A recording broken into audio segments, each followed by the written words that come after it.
Le Rav il parle pendant quelques séifim du fait de donner à un enfant le nom de son propre père. Donc il explique que c'est évidemment des dînes kibboud avahem, d'accord, que si mon fils il a un fils, il donne mon nom, évidemment ça m'honore. Sans parler de la marloquette qu'il peut y avoir entre les différentes keilotes pour savoir si on donne le nom du vivant ou pas du vivant. Si on n'a pas le nom du vivant, on n'a pas le nom du vivant. Ça, le problème ne se pose pas. Si on a le nom du vivant, et que par exemple il y a une marloquette entre le père et la mère de l'enfant, la mère elle veut l'appeler au nom de son père, et le père veut l'appeler au nom de son père à lui. Comme qui on fait? Lui. D'accord? Pourquoi? Parce que le mari, il a plus de mitzvah de kibboud avahem que la femme, du fait qu'elle est mariée. Ok? Donc c'est uniquement par rapport à ça. Maintenant, si le père du père, il est mévater, alors on a droit, c'est pas, on n'est pas obligé. Ok? Non, il dit pire que ça.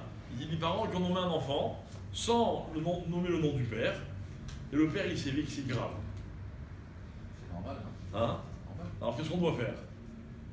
Le Rav il conseille de rajouter un nom, quoi. Ouais. Il conseille de rajouter un nom, justement parce que ça fait. Son nom. Ah oui, si tu vas rajouter un autre nom, ça va rien dire. Pas coupé là. Donc ça veut dire qu'il y a donc c'est vraiment important, ça fait partie des mitzvot de kibboud avahem que de faire cette chose-là, de nommer un enfant au nom de son père. Ok? Maintenant, on passe dans une autre. Ah oui, par exemple pour le syndak, on avait dit aussi que c'est bien de donner le syndak ou quoi, mais on n'est pas obligé. On n'est pas obligé. Si un fils veut donner à quelqu'un d'autre d'être syndak et pas à son père. Pour la première fois, peut-être on donne à son père. Et après, Non, s'il y a un garçon. Non, merci. Mais si, seulement il ne veut pas. Ah, il veut Alors, pas. son père, c'est un ignorant. C'est pas quelqu'un dont il admire le comportement, même si c'est quelqu'un de très bien. Ok. Et à côté, il a un grand rave. Et on sait que le syndak, il a une influence sur l'enfant. D'accord? Alors, on a le droit à Mitzaladin. Mitzaladin, on a le droit de ne pas écouter son père, mais enfin, encore une fois, après, il faut le faire avec une taxe pour ne pas. Voilà. Admettons que le père, il veut pas. Ah. Bon, c'est pas grave, je ne vexe pas, hein, mais. Ça existe. Alors maintenant, il y a une autre question intéressante, c'est est-ce que je suis obligé d'écouter mon père quand on a une discussion, mais cette discussion, elle n'a rien à voir avec mon père. C'est-à-dire que, par exemple, je donne un exemple. De politique. Voilà, de politique, exactement. Ou alors, je vais m'acheter une voiture, moi je préfère la Peugeot, mon père il me dit non, prends la Renault, écoute-moi, elle est mieux. Moi je préfère la Peugeot. Pour la Peugeot. Alors, il y a Rabbi Ramos.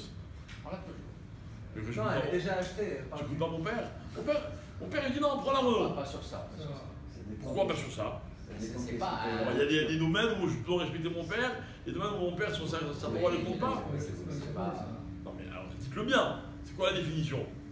La définition c'est que si mon père il me demande quelque chose et qu'il en tire un profit de cette chose-là, imaginez mon père me dit non, prends la Citroën, elle a des meilleures suspensions, C'est quand tu m'amènes. Hyperactive 2, je suis mieux assis. Ah, d'accord. Là, Ah, d'accord? ça lui fait plaisir. Alors que l'autre, voilà.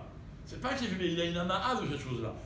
Alors là, il y a un yann de faire kibboud avahem. Mais si mon père il préfère cette voiture ou cette couleur et moi cette couleur, il n'y a pas vraiment de hana.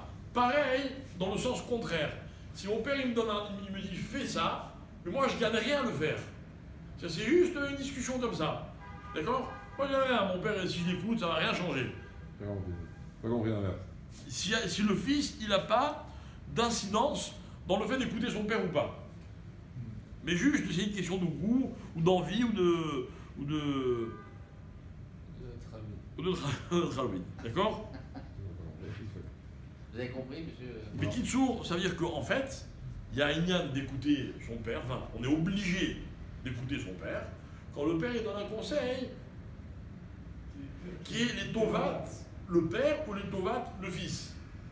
Mais comme tu as dit, par exemple, pour la politique, ou encore la politique, il y a des gens qui sont très très idéalistes, mais voilà, une question très simple, acheter tel objet ou tel objet.